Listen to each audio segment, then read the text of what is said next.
for Thanksgiving. All right. Zoom meeting ready? Okay, good evening, everyone. I'd like to call this meeting to order at 5 p.m. on May 6th. Yep.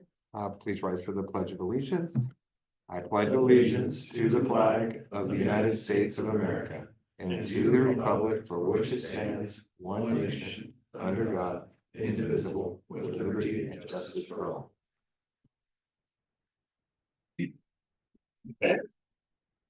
We do have a quorum. And I think we should just, do we have any deletions or changes in the agenda, adoption of the deletions, or do you want to add anything? I move that we approve the agenda. What's, Okay. I second. all in favor? Aye. Aye. Okay, just, are you waiting, or do you have community comments, or I always have to ask? He's with the Historical Society, right?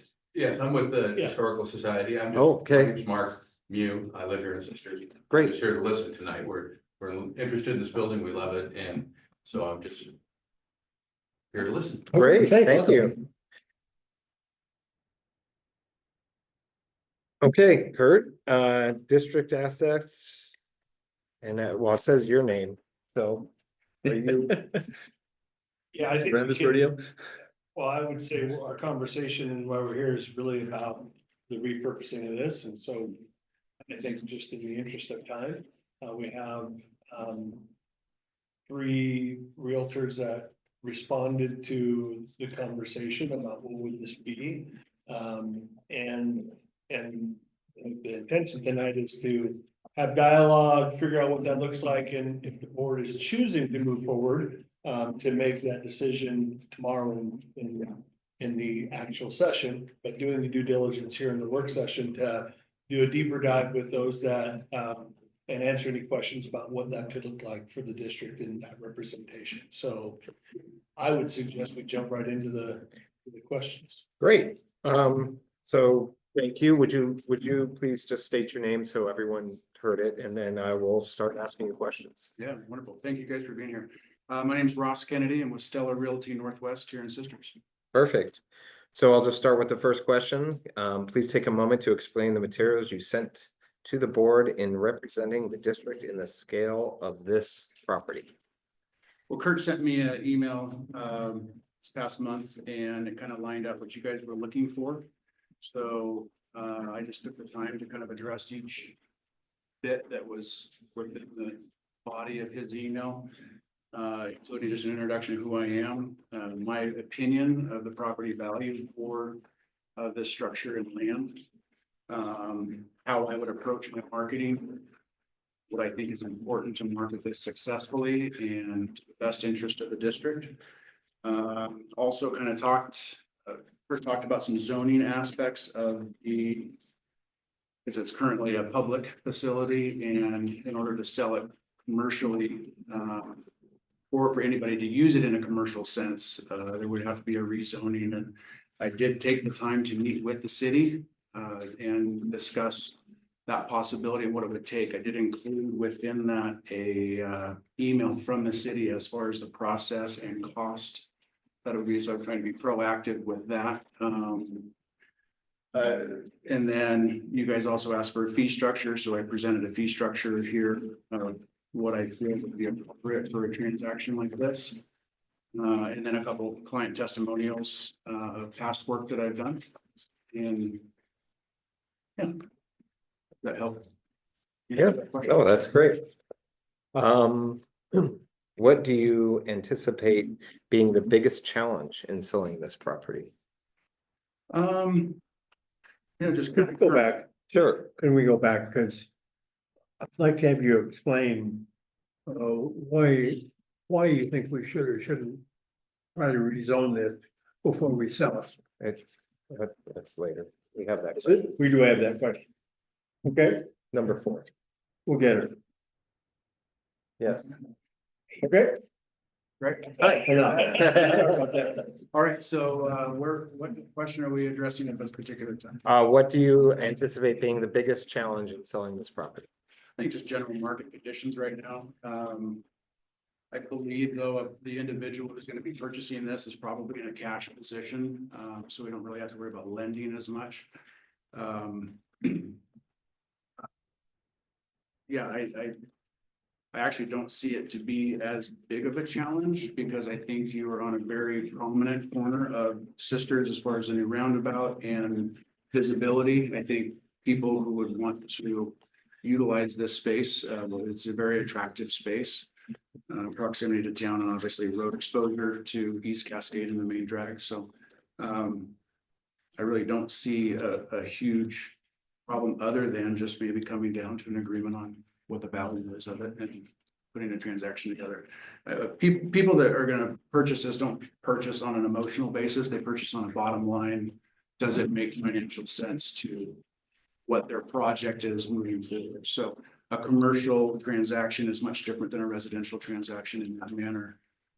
Which, to be honest with you, actually makes it easier and streamlined because we're just talking dollars and cents. As long as we can come to an agreement with that, then the rest of the process is actually fairly streamlined and easy. Please explain to the board how you evaluated the value of this property. I took a couple different approaches. I did a straight across, my brain kind of works in a price per square foot component, not only with the structure, but on the land. And I looked up past sales within Sisters of actual buildings and structures that were similar to, or at least as comparable. This is a very unique building. But as far as square footage and land and trying to get a value of what has sold, what's also currently available for sale. So somebody with the apples to apples approach, that, well, if I'm gonna bring in, let's just use 2 million as an example. What can I get for this? And then can I also buy the other structure? So where do you guys have an advantage for what you have? I also did a cost basis aspect of just the land itself. And kind of looking at what just the land by itself in comparison to other pieces of land. There was a property just across the street from the Stitch and Post there in between the ski inn and the bunkhouse that sold here just at the end of, well, actually, sorry, it closed actually 4/12/24. You mean snow cap? Thank you. I said skiing. Thank you, Eric. Appreciate that. Yeah, snow cab across the street from the Pine Tree Square and all that. What that value of that land was, and then gave that its own value, and then also kind of what it would be to build a structure of this size on here, and came up with that. So I kind of used two different approaches on how I evaluated the land. I want to go into a little bit of detail on that as a comparison. You know, that lot sat vacant for quite a long time. I know that previously had the mobile gas station on it, Right. so there's some environmental considerations with it as well. But it did sit there for quite a long time. You know, and it was a smaller piece of property, but it is also still on the main drag. It is very prominent. How do you compare the desirability of that location to this particular location? And Yeah, thank you, Rick. Mostly just the street frontage. I mean, the visibility of the main drag of everybody driving from Central Oregon to the valley, whether it's Eugene or Portland, and they're seeing it. So there's a strong value to street frontage with Sisters in general. I feel it has a much higher value than if it was on Main Street or Hood Street. So yeah, I took that into consideration. Does that answer your question? yeah, I was also curious to know time on market. Like that particular lot sat idle for a very long time. Yeah, and I believe that initially it was a price component where it just was literally listed no more than what it was Okay. actually. All right. And again, as I go into, as I mentioned before, commercial's a little bit different because people really know the bottom dollar and they know what they're willing to invest onto that for their total project and what they're trying to do. And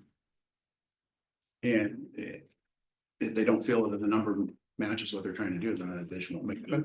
It either makes sense or it doesn't. Again, just talking to people, it sounded like there was an emotional number attached to that piece of property for a very long time that outpriced the market that just, that's why it's out. Okay, Yeah. thanks. Moving along, it seems like that the property will end up as a commercial space. Do you think it makes sense to get the property rezoned before we put it on the market? I think for the time frame of what it is, I did include that email from the city. The city zoning aspects are gonna total around just over $14,000 by themselves, but that's just the city. I think you're gonna need to get an engineering firm in here and get it looked at, and that could be an additional $35,000 for maybe. I'm guessing, I don't have any strong numbers to support it, but you're probably gonna be closer to around $50,000. And the time frame to do so, it's gonna take minimum, I think, of 9 months and maybe a year and a half to actually complete that process. Is it in the district's best interest, A, to spend the money in that fashion? I don't know that you're really gonna have double or more of that on a price valuation of the property once you're finished. I think somebody who is interested in buying that and wants to put it in a commercial, that's an expensive time frame that they'll take on themselves. So if it was something where you could spend 50 and make an extra 250, 300,000 out of it, I think it would be worth the consideration of the time frame.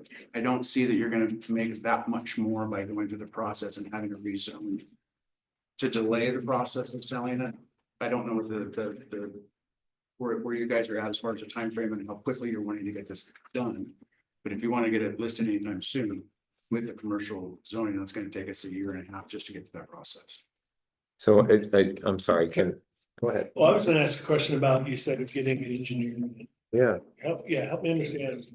I mean, this is good because it's not Right. our world, so what would require an engineer to come in to evaluate? in the Just process? the layout of the land and how it could be utilized is, would somebody actually? Oh, I see.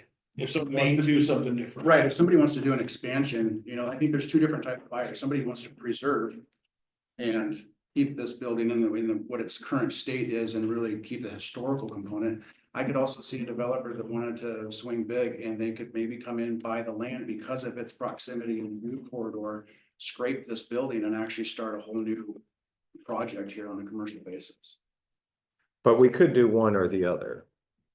We could get it rezoned without hiring an That's the engineer. board, absolutely. The board's decision is. Right, I'm just trying to understand, like, so the engineering firm would be more based on whoever purchased it and what they wanted to do. They would hire an engineer to come Well, up I think with. just to get it rezoned, you may have to have that done as a process through the county and or the city. Oh, I see.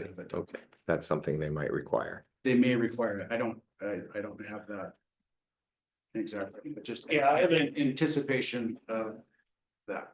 Yeah, I'm not 100%, and most of the folks that it seems like also it's not uncommon for that to be a condition of the final sell, right? That if you Correct. come to an agreement that it meets the rezoning requirements and that the process. So I think that's the question is, which we can dig deeper in to also, as we keep moving forward.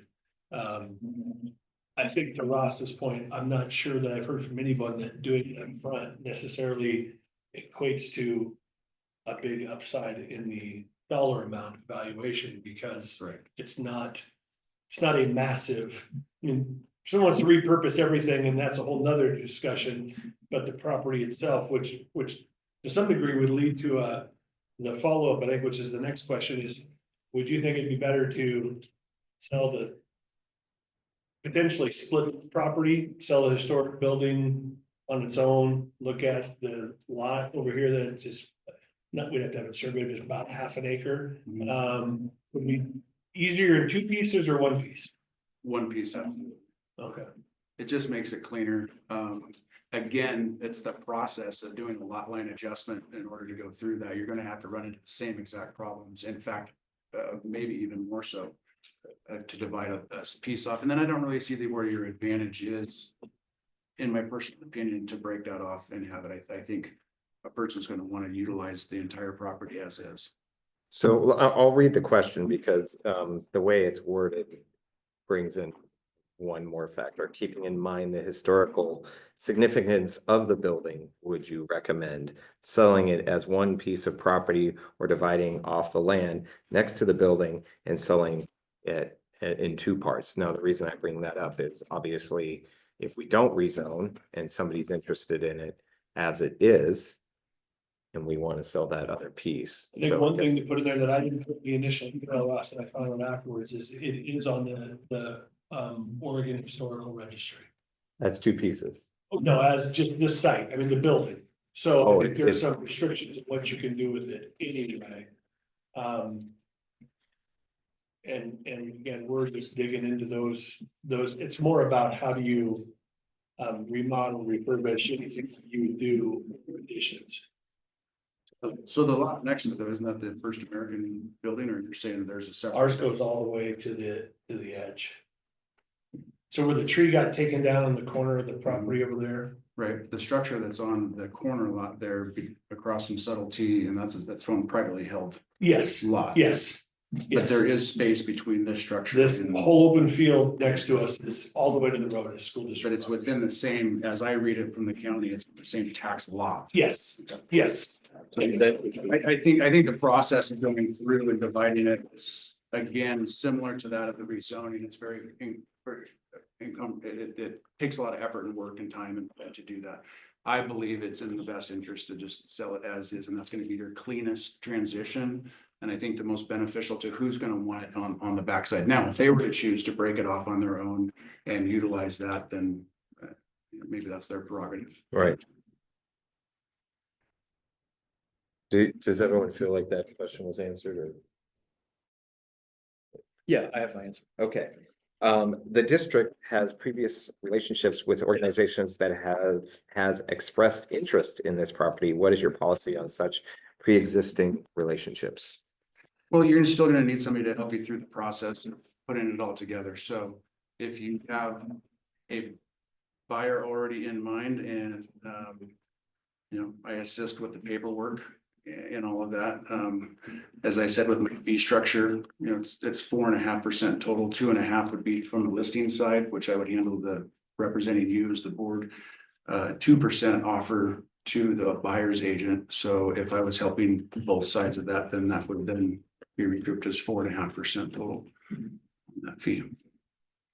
And I have represented both sides of many transactions in the past, so I don't have any concern with that. I'm comfortable with that scenario.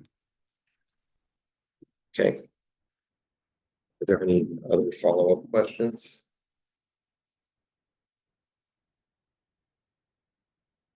Is there anything else you think you want to add? No, I mean, I just appreciate the opportunity to be a part of the discussion. Yeah. Obviously, I hope for the opportunity to list to represent. I mean, my background, I've helped with 3 local option renewals. I've worked with Jeff on that. I've worked with 2 bond measures with the school district. I've been a coach for track and field, so I have an intimate relationship with the school board. I've worked with Kurt on Sister School Foundation. I was actually the representative realtor for Eric buying his home. So I have experience in I think character and integrity that the district would like to use and be a part of. And my goal is to assist with the smoothest transaction possible. And actually, when we get done, for you guys to kind of have a wow factor and be like, wow, Ross really did a great job, and it's very helpful and beneficial to what we were doing. yeah. Very cool. Is Janica on the call? I'm saying. Okay. I just was curious if you had Right. any remote questions. No, that seems good. Okay. Only other question I have is kind of time frame of what you guys anticipate. Or if you were to make a decision of what is your anticipated, you would hope to have. Well, yeah, I mean, we have decided to at least move forward at this stage. So we're hoping to figure this out and hopefully vote on this tomorrow in our regular board meeting. Okay. Once. That's the current goal. So once you made a decision, you chose within hiring a realtor, making decisions, once we have it listed, if there are to be any adjustments and need for that, who's the direct contact with that? Would it be working directly with Kurt? Yes. Yeah, And then once we have offer or offers, would Kurt and I just be working, and he's working in the best interest of the district, obviously, and, or is it?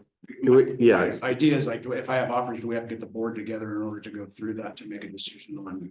We would eventually, but I think Kurt would just present it to us at that point. And then, you know. it does make it a little messy. I think in the negotiations, I think once we came to a final offer, it would be me working with the board in the session to accept. Since the scale of it, and it's a capital asset, would be a part of that. We can dig deeper. The question I haven't asked council is if they direct me, I mean.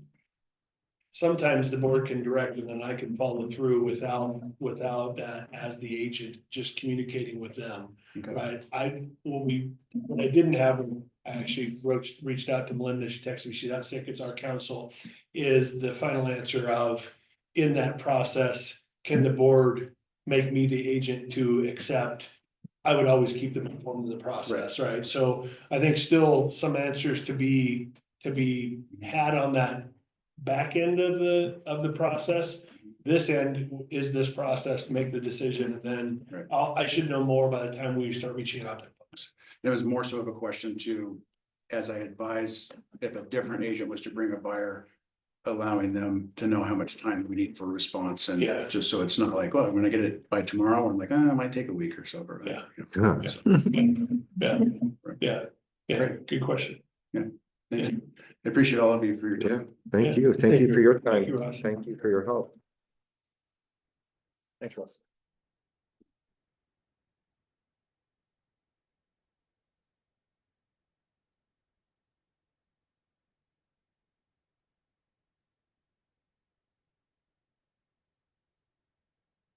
Take care. Enjoy the weather.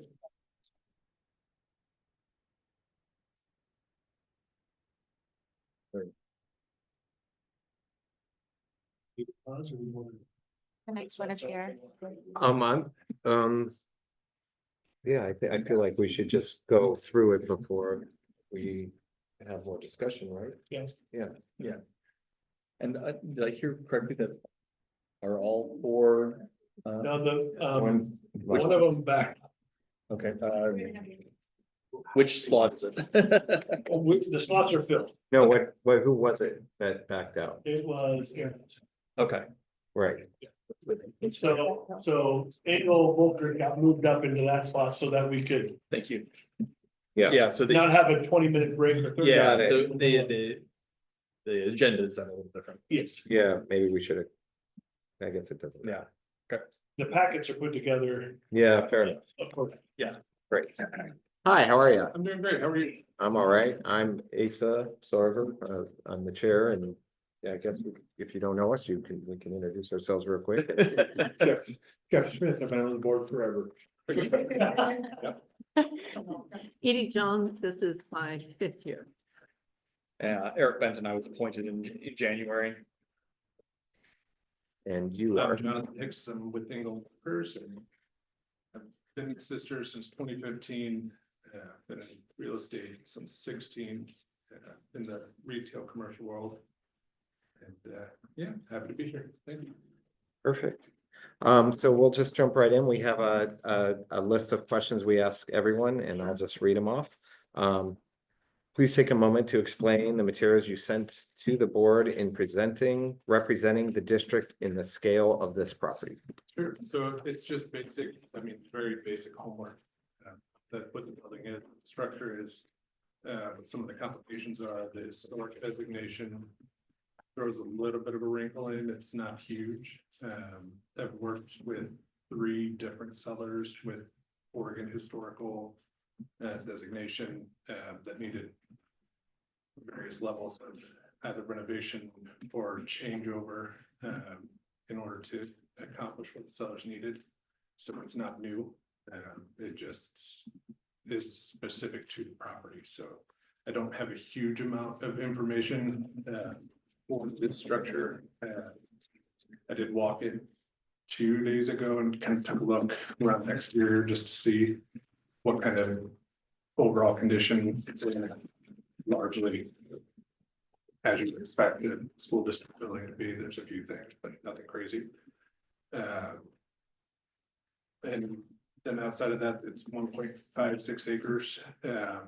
As I put in the submission, I would attempt or suggest attempting to partition into what would amount to be approximately an acre and a 0.56 acre parcel. I think you'll get a better return that way and widen your buyer pool. So that the district will recover more money. Do you think the presence of the building is a plus or a minus? I think it's a neutral, Okay. but you can't outguess a buyer. Right, you can't, it will never happen. So the use is gonna be determined by the buyer. So making sure the structure is the way it needs to be with as few objections as possible is the best way to approach it. So there's some things that probably should be done during the listing process, but it's good footage. It's brother and sisters to have this kind of interior footage. But ultimately it'll be up to the city as to what can or cannot. Hey,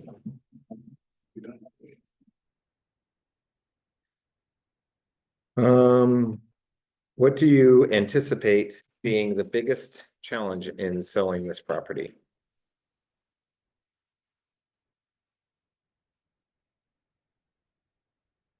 I think economic climate is always a thing. I don't think that. I work with a lot of commercial guys, I know quite a few, and they're looking for places to put money. If that makes sense, they've sold out of a lot of different places. I have a lot of clients who have sold out of multifamily or multi-build commercial development levels out of Boise. They've finished those projects, they've got dollars sitting, and they're looking for something new now. Working with the city can be slower. It's not nearly the challenges it is if this were located in Bend, that'd be very different. So they're generally very open. Dialogue is there, the relationship is there, so that the communication point between the district, the city, and the buyer. Right, that triangle is most likely gonna be the biggest thing. Right. You keep mentioning the city, where do you see them interacting in the process?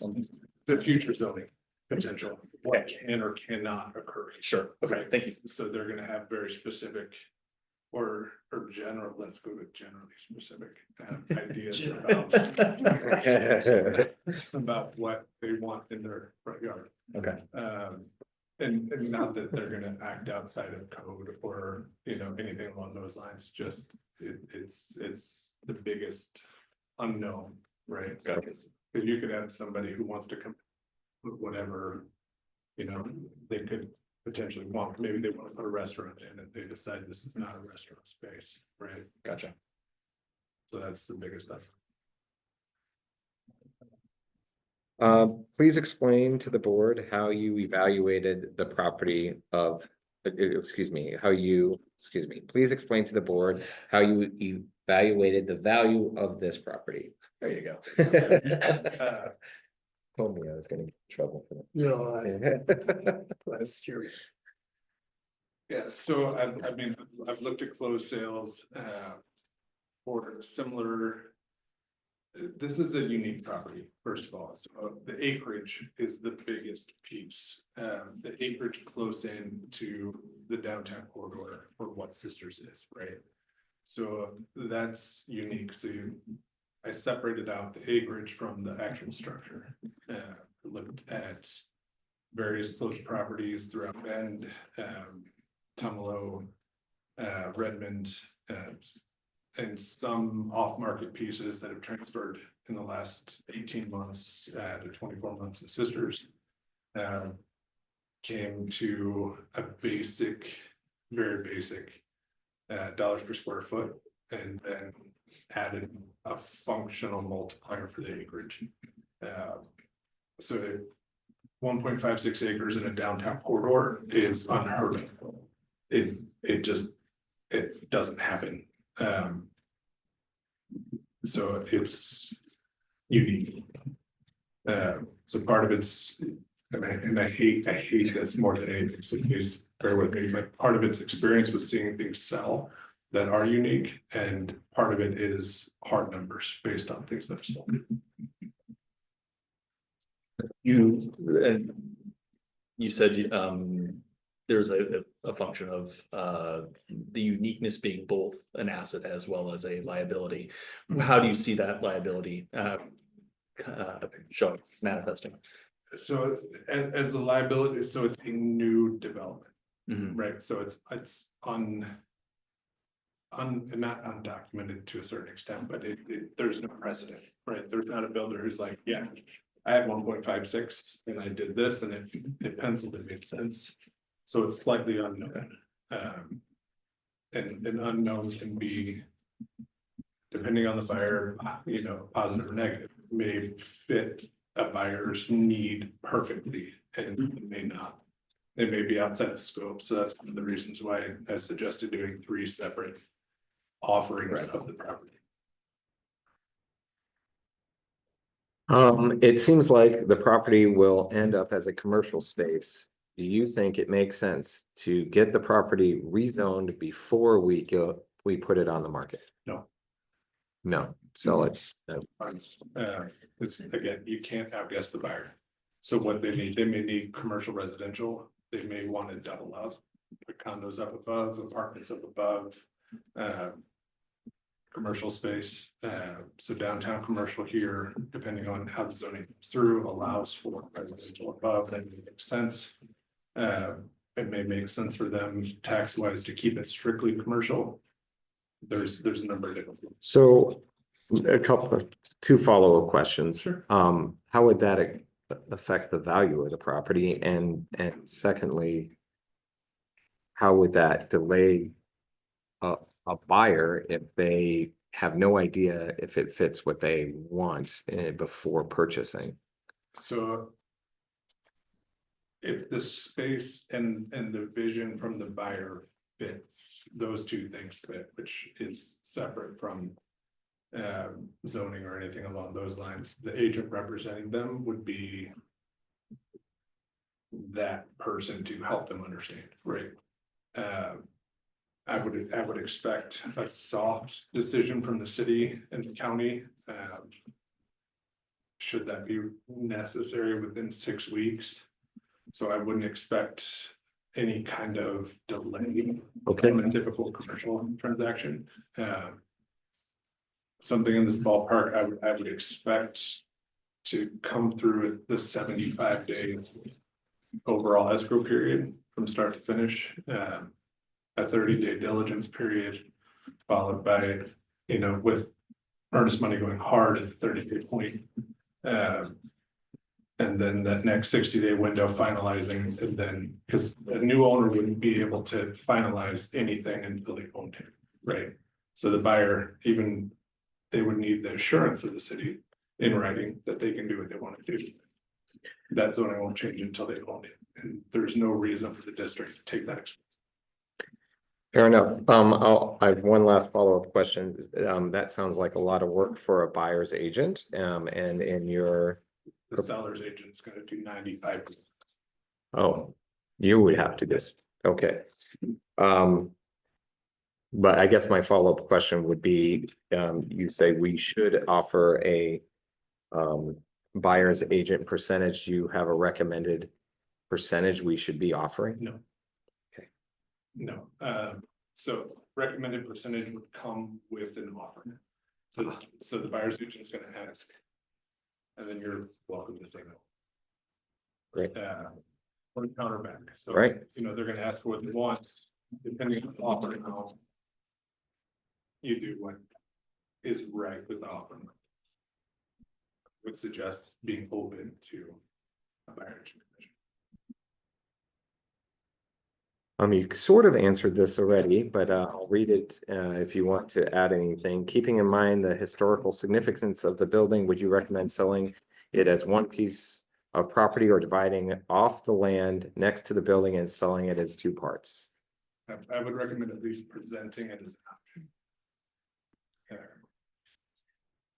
So currently it's zoned as one piece of property. Wouldn't we have to rezone it before we could offer it You would- separately? Not rezone it, so you would need to do a basic survey and partition application. And you can soft walk those through to make sure that it's good with the city, it's good with the county. I would imagine, and this is an assumption, which is dangerous, but that when ODOT came through and did the roundabout, that a full survey of the property was done. So I would assume, again, dangerous, but it's probably there, that there is a recorded or professionally presented survey of the property. I don't know if they put new pens in, I didn't see them. When I walked it, that's what I was looking for, but Yeah, they did. I'm just trying to think of the timeline. Sometimes it's more than a year when they won't accept it. So I think the timeline of what was done versus what they would accept, but there should be one that was just. right, and if once completed, it is significantly less expensive to have it brought back in current, because they already know what the points are. All the legwork that's been done, it's usually the expense. And so less expensive is just like a ballpark of like, I mean, $2,500 okay, not a lot of money. compared to the sale price, no. And selling it Right, in two parcels is significantly more in terms of recovery to the district. perfect. Do you have a sense as to which would be more? You indicated that this should be an option that is presented to any potential buyer. Sure. That we would potentially take on the work of partitioning the lot if they showed interest. Do you have a sense of how attractive one option or the other might be? Like how often are people more interested in a vacant and an open lot versus a lot that has a historical structure that they're gonna have to deal with in other regards? Right, so it comes back to the buyer, so. Yeah, The biggest thing is there are people looking to see 1031 exchange dollars for commercial property in the 500 to 600 range. Mhm. And in the 1.8 range, so whether they are intending to do anything with it or not. Buying it doesn't necessarily mean development, sure. right? So if pulling a 599 piece that is gonna end up with very minimal taxes and very minimal overhead, right? Can make a lot of sense to a potential investor back. Okay. The district has previous relationships with an organization that has expressed interest in this property. What is your policy on such pre-existing relationships? It's open. If it decides to go that route, that's the district's choice, right? So in terms of commissions or things along that, I don't know if that's what the question is. They can be exempted, which is perfectly reasonable. It just would need to be detailed out so that I would.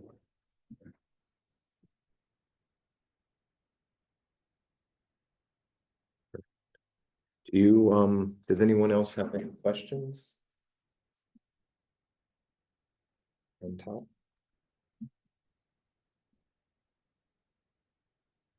I guess, I guess I had one last one about dividing it. I guess, I feel like if we do divide it, we're talking about two different people, two different entities interested in vacant land versus a historical building.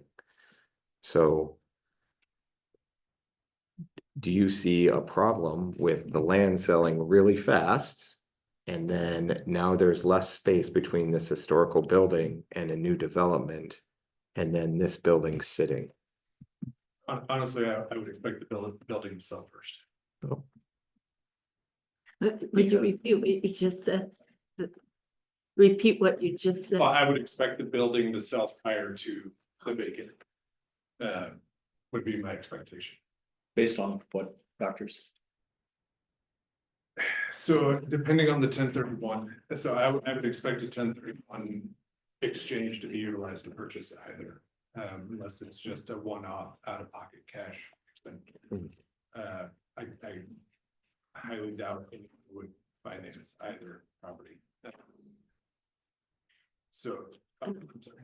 If the board decided they wanted to go with two parcels, since you have recommended that's not the best thing to do, would you still be interested in being involved in this, in the operation? Absolutely, but I just to clarify, I 100% recommend at Dividing it. least taking it through the application process with the city to partition. You don't have to finalize the partition until something is under contract and closes. So you don't take options away. But I would definitely partition. I would have the survey done. I would have the markers placed so that you have the option to present in the three separate ways. So there is one form piece, that the structure is that big.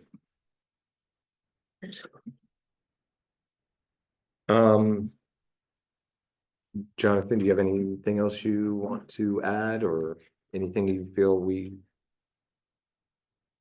should know about the property or? In terms of knowing about the property, I have questions, but it would be that kind of down the road thing. If you wanted to do a phase one.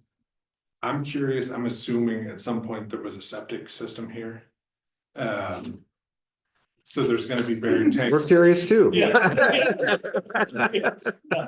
I would assume that out there, again, we covered assumptions are dangerous.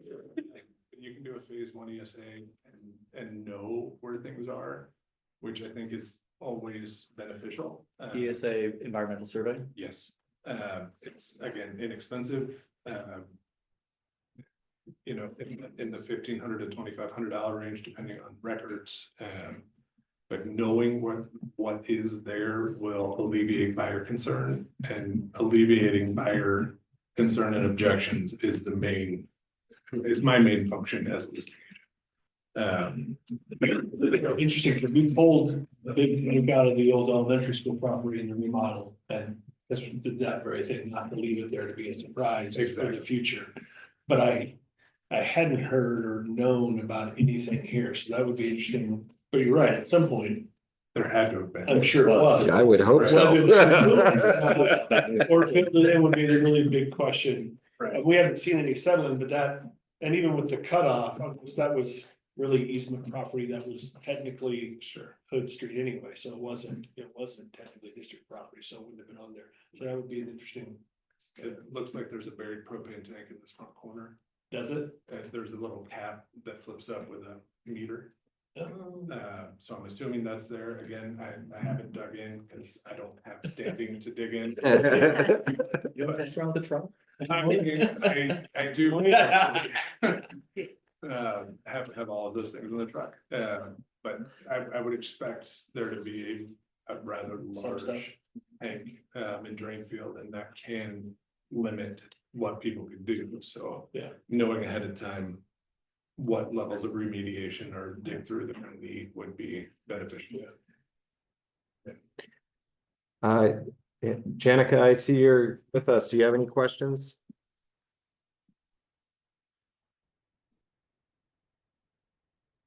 Oh. Okay. Okay, I guess we're good. Jonathan, thank you very much for your time. Appreciate it, and thank you for your proposal. And I do have a question. Yeah. Yes. Just curiosity, so the metal topped piece in the front, is that just access down?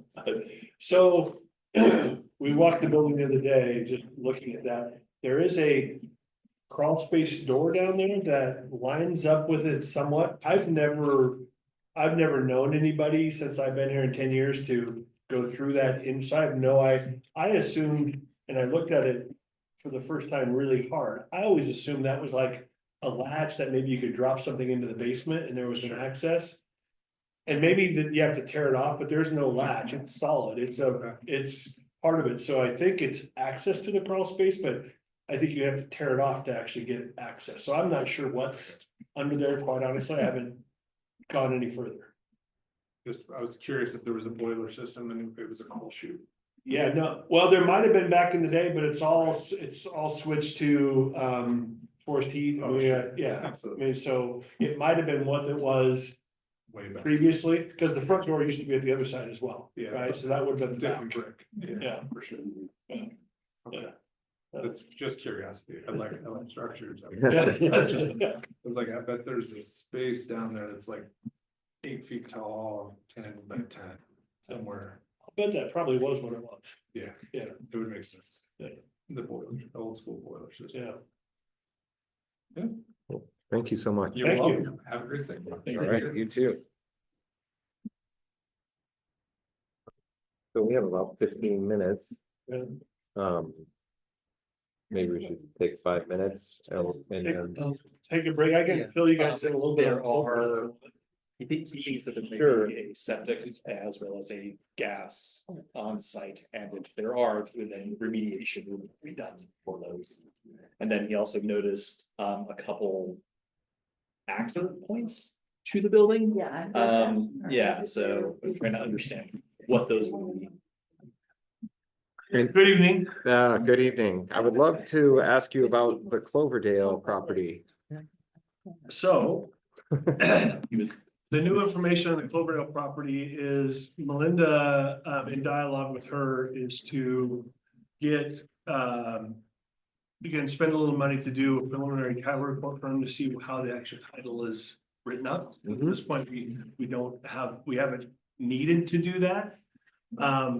Evidently, at one point when it was recorded, if it wasn't recorded with that other acknowledgement, then we were now facing into the issues that we thought we could be facing. Otherwise, then it's going through that, again, working through the quick claim process. And again, we have until the end of next school year, because we provide the educational partnership with Hardin, Oregon, so we certify all the credits. So we have that timeline that we're really not looking at being unhooked from, or having the property be not used by the district in some capacity until the 26-27 school year, right? The end of this 25-26 school year, this upcoming school year.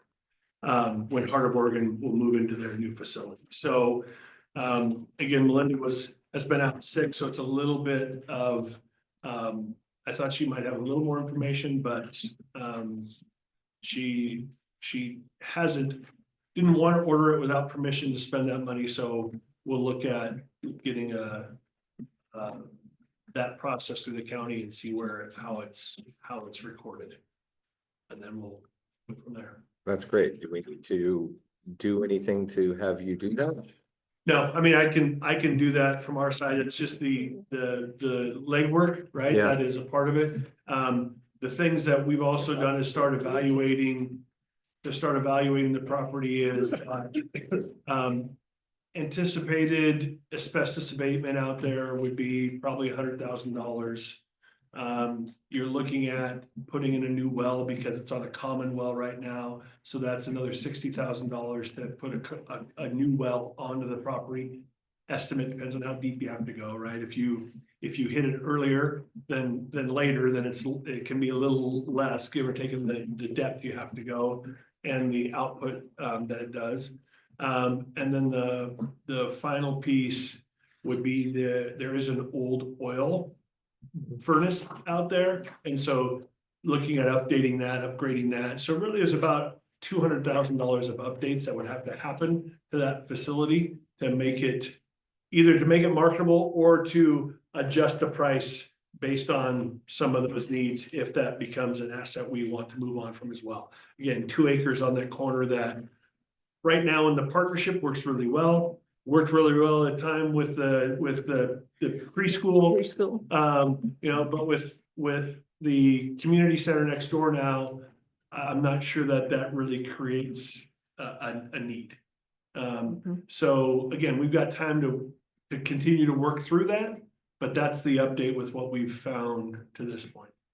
Yeah, that's So- perfect. I think finding out the information is Yep. how we move forward. And it'll either be that it's clear and we're fine, or we work through the process of getting it clear. Which at that point would require probably And again, if it doesn't, the fee structure doesn't go above the requirements, the board could just direct me to do that, and as long as it's not over, I believe, actually, legal fees are a whole different, the legal fee ceiling is like 125. Whereas the other fees, like this kind of fee for service is 25 is the cap where you need to get 3 bids and do all that work. The one with the legal fees is because there's such specificity in that realm that they've raised it also with the cost. I mean, the cost of that business or those interactions tend to be a little bit higher. So legal services, we can spend up to 125K without doing a process like this. So, yeah, so I'll keep you posted as we keep moving through it. Perfect. Okay. Let's take a short break, and so we'll take, I guess, 8 minutes. Yeah, there you go.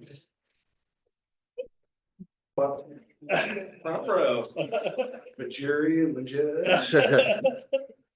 Yes, I we swear. will. Yeah, raise your right hand. I'm not making it. I know. It's even better. Just get Um, closer, if it's okay with You can. Are we ready with okay, I'll call us back in section at 6 o'clock. And we will is Edie coming? Okay. Give Edie one more second here. But while we're waiting, we'll just go through who we are. I'm Asa Sarver. I've met you several times. Yes.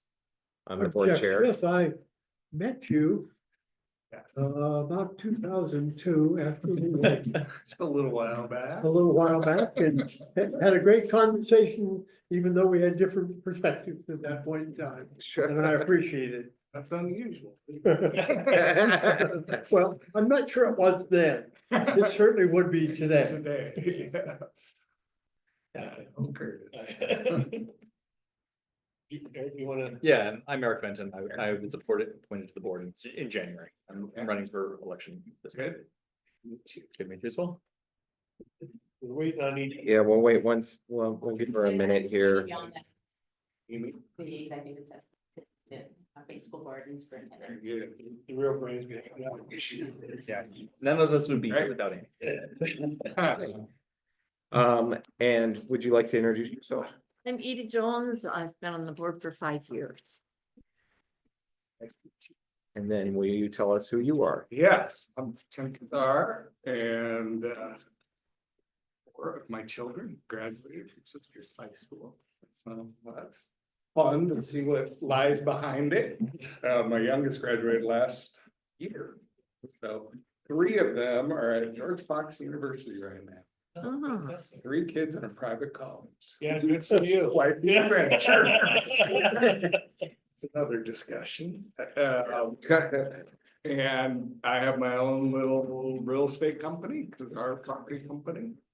And I could tell you as much as you want to know, or I don't know how much. That's good. We Okay. have some set questions. I'll just run through them unless Great. there's something else. So we asked everyone the same questions to give the same parameters. Yep. So please take a moment to explain the materials you sent to the board in representing the district in the scale of this property. We're referring to this. Yes. How would I summarize it? Basically, this is the type of thing I specialize in. Probably the best thing I can tell you is unusual properties, whether that's new development like the Woodlands, or I just walked past the Wakefield house. I sold that twice. So historic buildings, commercial buildings, the layered buildings. And then I also do, even on the real estate that I do normal residential real estate, but I also tend to do a lot of unusual properties.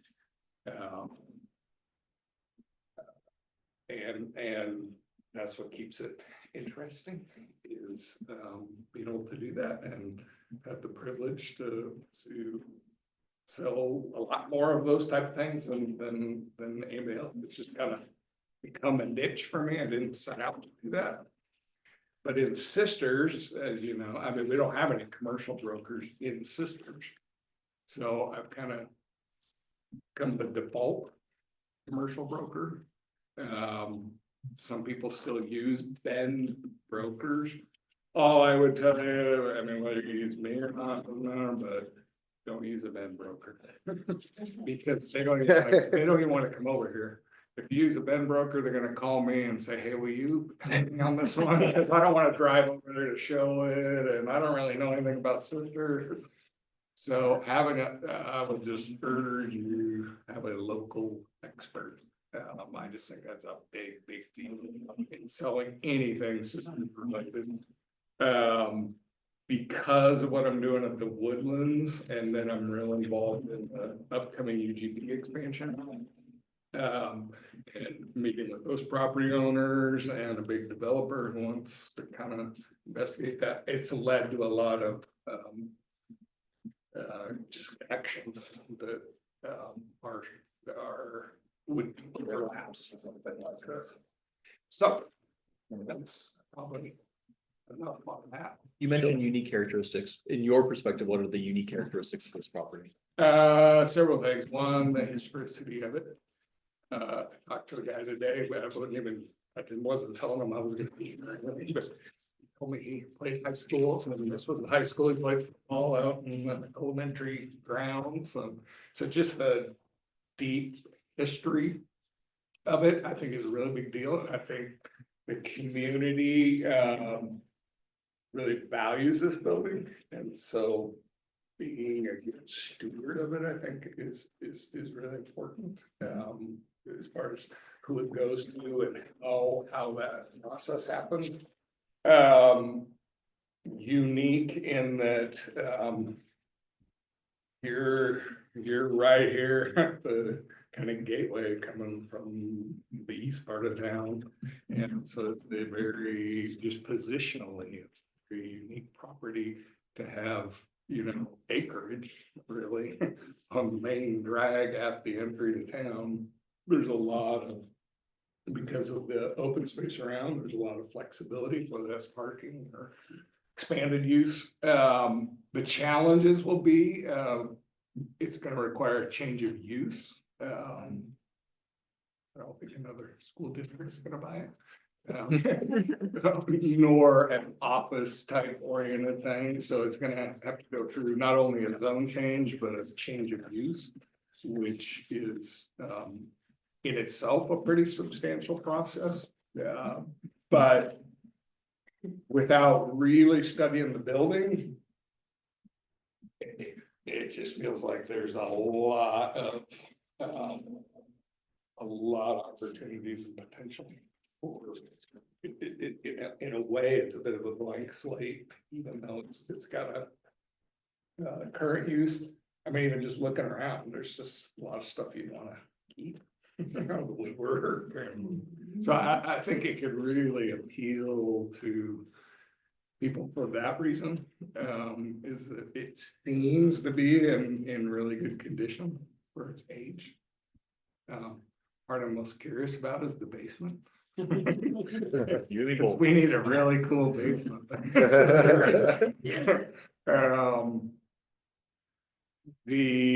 Probably the other unique thing is it would be,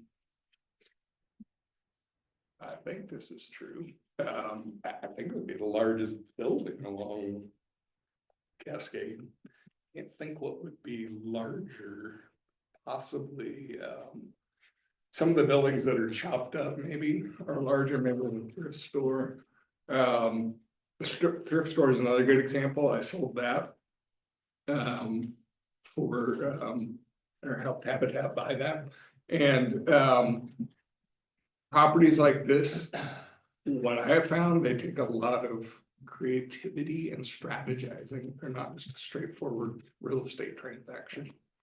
And so like that one, when we did over there, we did some serious gymnastics and pull that off, but it was fun. So that, but that would be part of the uniqueness. Yeah, okay. I think you kind of answered this, the second Yeah. question, which is what do you anticipate being the biggest challenge in selling this property, which I believe you. What I would add to that is, anybody who buys it, not only are gonna have to pay the purchase price, they're gonna have to put a significant improvement dollar into it. They're not just gonna walk in and use it as is. So I think that's a challenge, is it's one thing to come up with the resources to purchase. But then to have the wherewithal to do all the improvements. So I think that's a challenge. It's a big space. Part of what I've seen on the layered buildings, because I helped the guy with those, and once layered left, and we have big spaces aren't as easy to build. Because we're not a big town, as you guys know. And I think there's potential that this could be multiple use type play. I mean, it's hard to say. Yeah. Is it gonna be, I think the other question, or way I would answer that question is the purchaser gonna be an end user of the building? Is that a really different equation than an investor who's going to, an investor is only gonna care about their return. What's the cap rate? That's the only question they wanna know. How much money I got in it, can I get at least 6-7% back on my money? Where an end user is gonna value it based on what it'll do for their business. And so just not knowing which that'll be.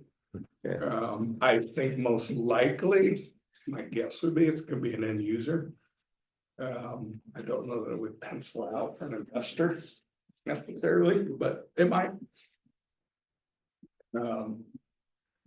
Because those are the kinds of things too, and I don't think I put this in that document, that, you know, when I do a property like this, put together pro formas of based on square footage and what's the going lease rate.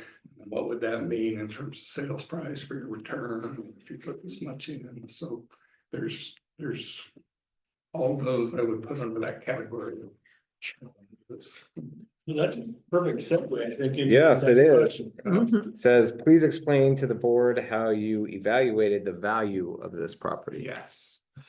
So I haven't done my total in-depth.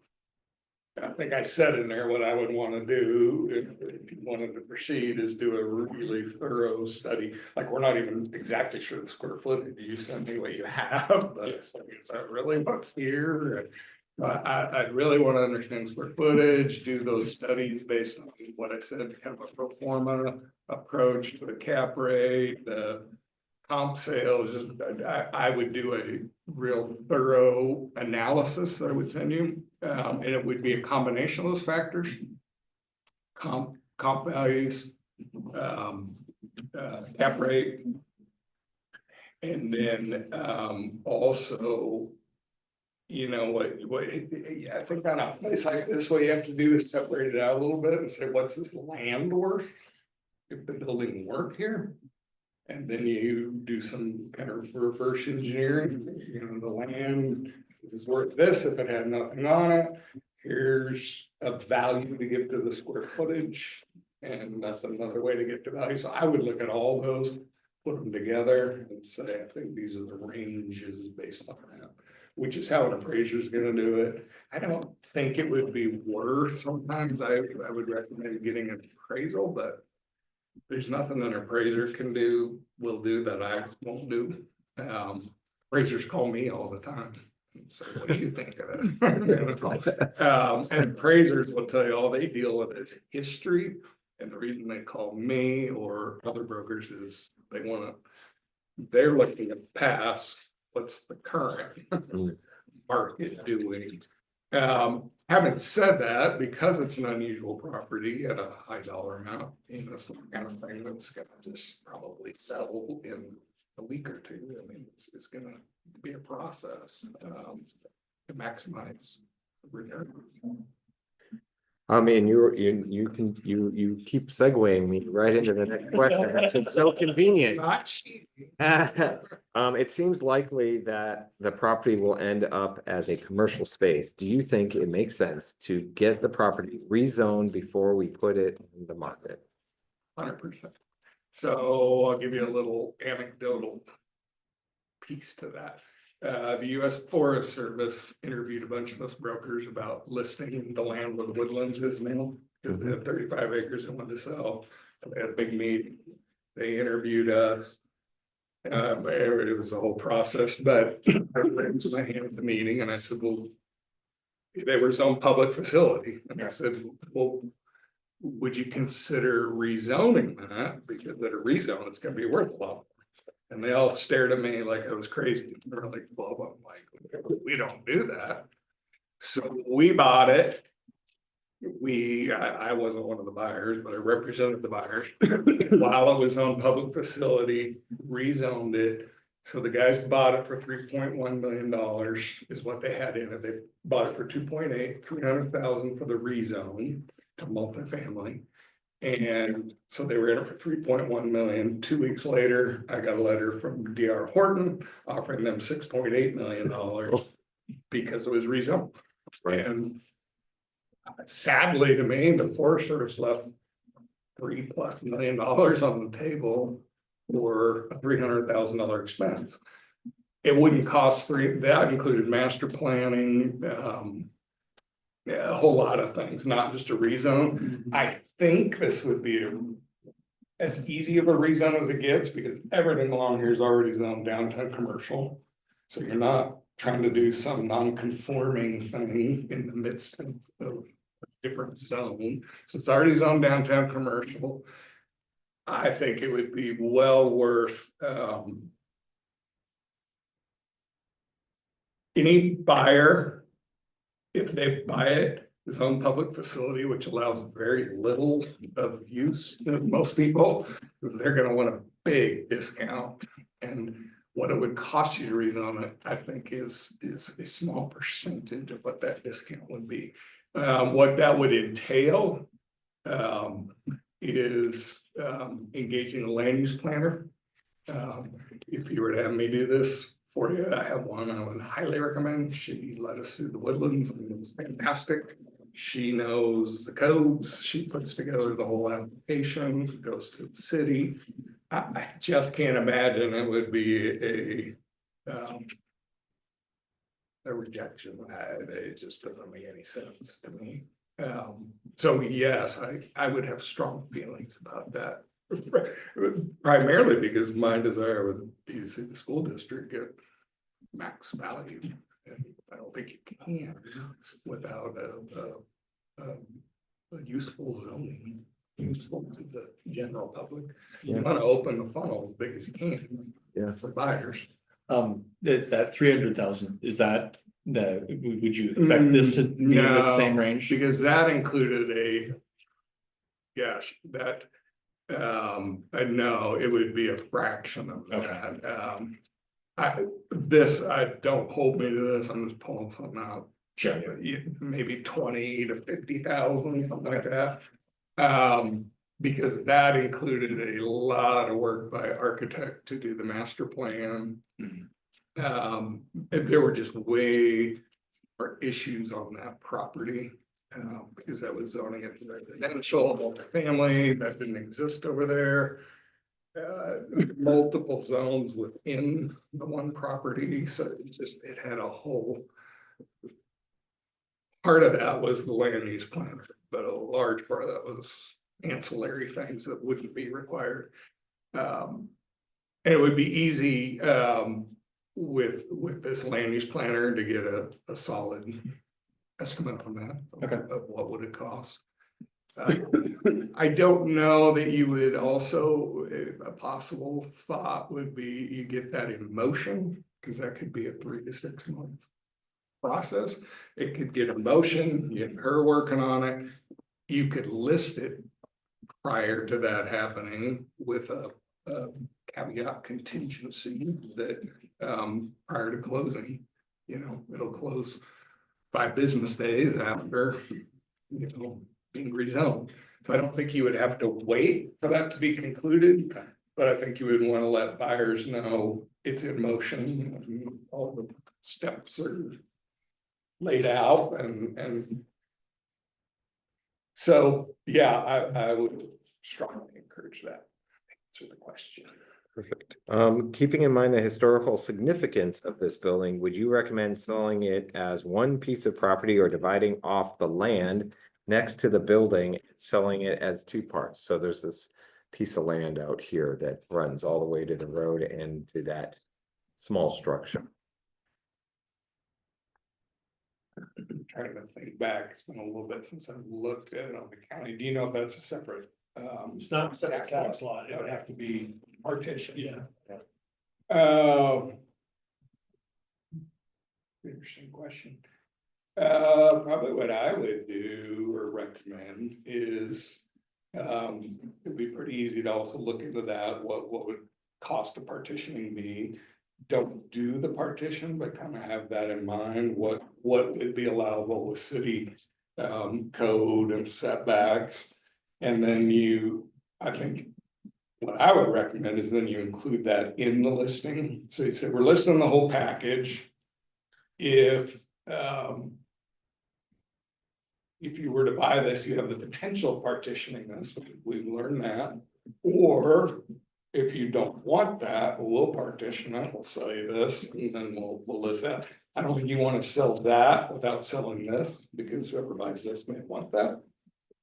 So I would leave that as almost a right of first refusal. We want it all, or we want it all and we'll do the partitioning, or we want this, you partition it and sell it.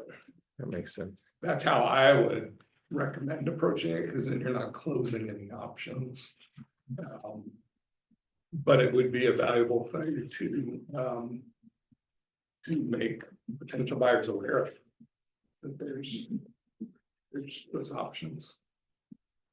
I'll thank you for that answer. That's an interesting way to look at it. I like it. The district has a previous relationship with an organization that has expressed interest in the property. What is your policy on such pre-existing relationships? I'll tell you my policy, and I'll tell you my predisposition. Every house or property I've ever listed, they tell me, I got a neighbor who wants to buy this, I got this. 99% of the time never happens. But if it were to happen, it's pretty easy to write into a listing of, if, you know, at that point, we said, you want to do engagement, we write in, if so-and-so organization wants to purchase the property. Typically what I do, instead of a typical commission approach, is just say like a 1% to facilitate. That way everybody's covered by my errors and omissions insurance, all the contractual work, escrow, all that is, again, whether it was me or somebody, I think you want some buffer between you and a buyer. Sure. Just for that. It's really for the liability, responsibility of the process. So that's typically how I do it, whether it's a residential or commercial. So we can make exclusions listing. Perfect. Does anyone else have anything, follow-up questions? Do you have anything you would like to add or throw out there that maybe we didn't ask or cover? Oh, well, this is more a curiosity question. It's really doesn't matter to me, but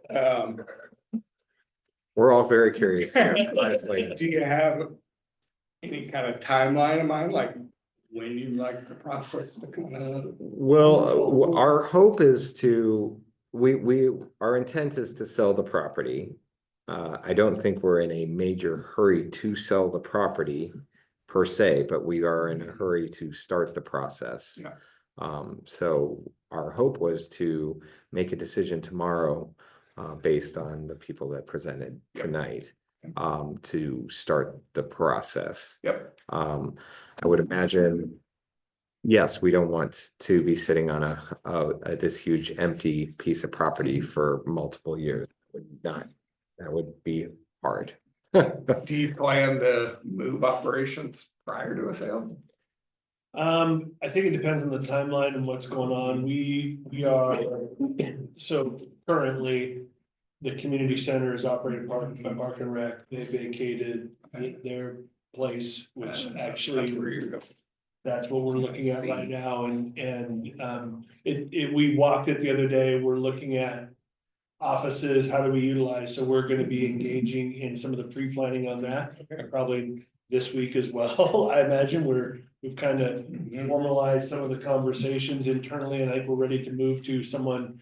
Who knows fire code, where does this need, can you fit an office there, what does that look like, so. We're moving in that process. Yep. Because, well, for most of us, we spend a lot of our time at that end of town anyway, right? So, Yes. so, and again, that timeline is pretty open to, depending on how this process goes, so. We don't have a sense of urgency on either end, unless someone were to walk up and say, hey, we've got a job by this date, then we'd figure it out. So kind of on parallel tracks. Yes. Yeah. Work towards that, work towards selling it. Yeah. Well, I always like to know what's most important. Usually I'm talking to an individual, so as a group to you in a broker, whoever represents you, what. And don't say trustworthy, because if that's not already true, we shouldn't even have a conversation. I always crack up when brokers say, I'm honest. Gotta say it. Right on. If you have to say it. Yeah. I mean, I think for us, the health of the district is obviously important, more than, Communication. yeah, and communication for sure. Yeah. Yep. Yeah, and we even have to, like, there was an earlier question which we would have to find out the answer to is, to some degree, this process decides the agent, but just like in the bond process, from that point, I was the district agent and executed everything. So the real question that we don't know with the relinquishment of an asset, can they make me am I the final decider, or I communicate with the board all the time anyway. But so just in process, we haven't had the question answered yet, if I would have to bring back a recommended offer to the board for approval to liquidate the asset. So there's a few things that we're still working through, even in process, with legal counsel to get the bottom line. But by and large, it would be me communicating with whoever the agent is, and then communicating to the board about where we are. Not 6 bosses. There you go. There you go. Yeah, that makes sense. Yeah. No, I don't think I have any other questions. Perfect. Well, Yeah. Tim, thanks so much. You are Yeah. welcome. Good to see Yeah, you. Thanks for coming in, and thanks uh, for your proposal, and your calling time. me to propose. Yeah, thank you. Tim. All right. Forget the rest of the night. You too. All right, well, we've gone, do we want to take 2 minutes? You can if you want, or yeah. I think we should take 2 minutes. Okay. Thank you. We're gonna take 2 minutes. Reconvene at 6:30. Yeah, we'll come back at 6:30. So. Listen to the 3 that we had present. Does anyone want to state an opinion right off the bat? Well, I mean, I respect your opinion, so Yeah. it would nice to hear your opinion as well. I think the question is, I think it's heard of, and so again, the motion would be tomorrow. Yes. Based on that. But I think would be an interesting exercise that I've seen used when we evaluated contractors is. For you guys to, based off the interviews and the questions answered and the packets they submitted, rank them, right? And again, then have some dialogue about that. Oftentimes, what I've seen in other venues is many people all have the same person or same entity listed as the one. And then it doesn't create a lot of discussion, or it doesn't result in a lot of dialogue. And then the table's set for the vote for the next day. Just based on how people do their own personal ranking.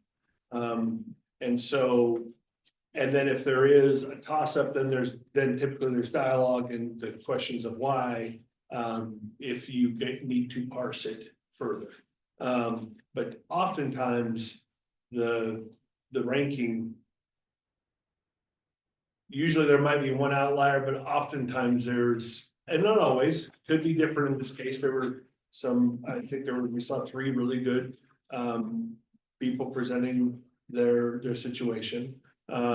So, but I think taking a minute or two to rank them personally, and then having a little dialogue about that. And then again, we can't come to a conclusion tonight, and we just set the table for discussion tomorrow. Okay, Does that make sense? I mean, is Sure. everyone, or we could just go into discussion, strengths and weaknesses and do it that, I mean, there's 2 ways to approach it. no, I mean, I'm fine starting with some ranking, I think that's a. Do you guys wanna take a minute, or I mean, there's only 3 of them. Yeah. I'm guessing we have an idea already. Jenica, are you there? Can you hear us? Let's see her on. Well. Oh, she's Oh, there. there she is. Okay. That's a big one. Yeah. Right there. I was Um, looking above. Okay, Not sure if she made it for the first one, so that would be, I think she might have to recuse yeah. herself. Yeah. So why don't you guys take a few minutes and Sure, figure what that looks like, and then we can, Would we have like one ranking, or would we have ranking on different things, different? I think Kinds you would be, you could do it one of 2 ways personally. But I think for the case of, so if you wanted to rank each question and then give a total and see what the total number was, you can do it. I mean, personally, or some people will just go, well, I think this was a priority for me for that reason I'm ranking. I mean, you can evaluate it in a number of ways. Personally, so I think ultimately it's just, who is your number one? And if it's because of higher totals on the compass, or there might be 1 or 2 questions that people felt were the turners, that they were all the difference, and that might be really the focal point. So however you choose to gauge it, but really, ultimately, we're asking for, in totality, how would you rank them?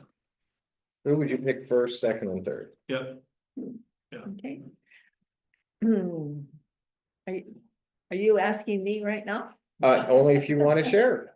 Well, yeah, I really liked the last gentleman.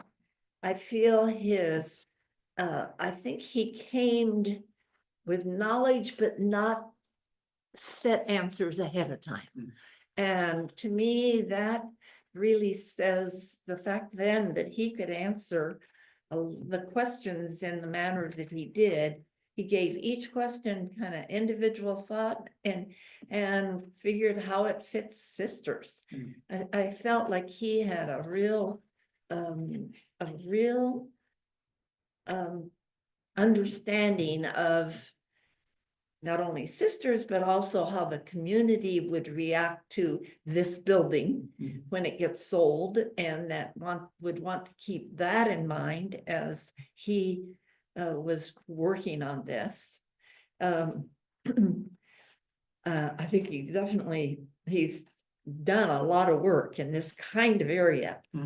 And so I felt that he was pretty convincing as to his qualifications and his ability to do whatever is best for the entire process. And I think the fact that he said, when you asked him, you know, the question where he said absolutely 100% on rezoning, that he, in feeling that was well worth doing, and that it, for different reasons, but one of them for the benefit of the school district and the financial part of it, where the other 2 were right from the beginning. Nope, don't rezone. And Jonathan wasn't that No, way. he was not on the code. he was, No, he was more I guess- along the lines of, it's best to keep your options open. Yeah, I did get that, but his first answer when you asked him He was said no. absolutely no. Yeah, that is true. I did write down no. Yeah. Yes, he No. did say no. But he did talk about options and Yeah. keeping. He did talk about parceling out the yeah. property. He And- recommend selling it as two Yes, and properties. rezoning, and he said, I think he said it would, the no was then followed up by, it would need to be rezoned, but don't rezone it ahead of what the possible buyer might want. Right. Right. Yeah. Because there are different zonings, Yeah. and if we choose that, then it limits the buyer's options to a Yeah. certain degree of what they could do with it. They would then, if they wanted to do something additional, they would then have to go back and rezone it again. Which I don't think people would be less interested to a certain degree, but I also understood Tim's point too, that Yes, if it's a clear cut rezoning that doesn't leave room for a lot of nuance and it would fit the majority of use cases for this particular parcel, that would then make sense to potentially increase its value. Yes. Yeah. Before you're done, who was yours number two? I just give us the top two, Yeah. I think. Probably just off my head, Jonathan. Okay. But I can't give you any particular reasons for that. Okay. Yeah. Do you want to go next? Sure, I can go next. I'll keep, top two, I would probably say Tim, Jonathan. In terms of preferring one over the other. I don't have a strong feeling, right now. I think Tim's perspective, so being the local and having sort of historical, a tie to this structure Yeah. and what this represents, I feel like Tim had a stronger relationship with that and an understanding of what this means to the community. He did indicate he works with oddball properties, of which this is probably the oddest for the near term. But I do feel like Jonathan's proposal, there's probably we might be able to find buyers faster. So it somewhat depends on what our priorities are as in the transaction of this property. Do you want me to go or would you like to go? I'm happy enough to go. You're happy, all right. I would echo all of Edie's sentiments. I thought Tim was clearly the most experienced. His reflection of the community values of this building and accounting for those kinds of things was good. I thought his answer about what happens if we have a previously interested buyer was huge. Yeah. So he was easily my number one. My sense is that Jonathan was maybe second and Ross third. Yeah, so I'll go ahead and go too. I probably would, the two things that would make Tim number one was if our priority is the health of the school and we already start with this dollar amount without rezoning, I feel like this approach of spending $50,000, if we lost $50,000, it's insignificant in the fact that it could be worth a lot more. To me, that's my thought. I really did like Jonathan and his presentation. I think he is very interested and he would work really hard. I like that he pointed out, this is really a really unique property with 1.56 acres in a historical building. But I like this approach more, going into it with the idea that it could potentially be worth more than the other two proposals anyway. And I've already always believed that we should rezone it, so I'm already on board for that idea. I've said that from forever. And I think rezoning is, and I think they said it in different ways. I think rezoning is in the future. It's about when. Right? Yeah. And, Right. and I do also And believe, expense. I do also believe, my understanding of reading through their proposals, that the prices they're suggesting are already reflecting that. Right, I think they priced. Rezone, Yeah, I think they priced it as downtown commercial. I know they priced it as public. Sure. Right, so I think, because they're all pretty close in their evaluations.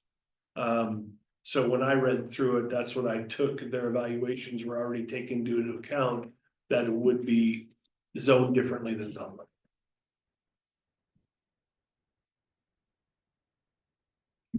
well, I feel like this will be an easy vote tomorrow. I don't know what else to say. Yeah, If we don't need to have more discussion, I think Yeah. we would be There we better go. off not. Can we, is what's in our packet the same exactly as we got earlier? yes, So, because I really'd like to go home and study a little more each of their profiles. yeah, we just didn't know if people are gonna bring their packets, so Yeah, we wanted to make I sure brought that mine, we had them. yeah. And not, can we hold on to our notes for tonight, or do we need to turn those into Amy You today? have to turn them in. Yeah, I think for the work session in the public process, I think we have to keep them. They have to be turned in today. Yeah. Yeah, that's what I thought. You can take it back. Oh, Pardon? Good news, take a don't read picture on mine. yourself. Why did I ever never think of that? Never think of Oh, did you say take a picture of it? Yeah, Public record. Yep. yeah, so anyone take a can have picture it. of your own public record. Yeah, Probably well within your rights. yeah. It was exception. that I think I Does read off anyone without want my to phone. add any more discussion in regards to this before our meeting tomorrow? I would just add, just one, feeling very thankful to get all three of those gentlemen in. They're at some level between all of them, commitment, work, involvement in the schools has been great partnership. So I think we're fortunate to have had three outstanding people come and Yeah. meet with us tonight. So Yeah, and actually, and I'll just add, the thing that put me over the edge was the question of what's more important to the district. Yeah. I think that tells you exactly where his head is. Yeah. Which is great. Sorry, Yep. I just had to throw Yeah. that out there. all righty. Okay. All right, then And I I think, think, and we covered the Cloverdale. Is there any other discussion? I think other than that, we can, no, well, I have some announcements. oh, yes. Tomorrow, we have a meeting at 5 PM. That'll be our official budget meeting. Bring your calculators. Shortly after that, we'll have our regular board meeting and executive session after that. Yeah, in the context of the regular board meeting. Yes. Yes. Yeah. We'll exit into and then. Yes, Absorb it. yes. If there's nothing else, we are adjourned at 6:46. Yep. Everyone. Thank you.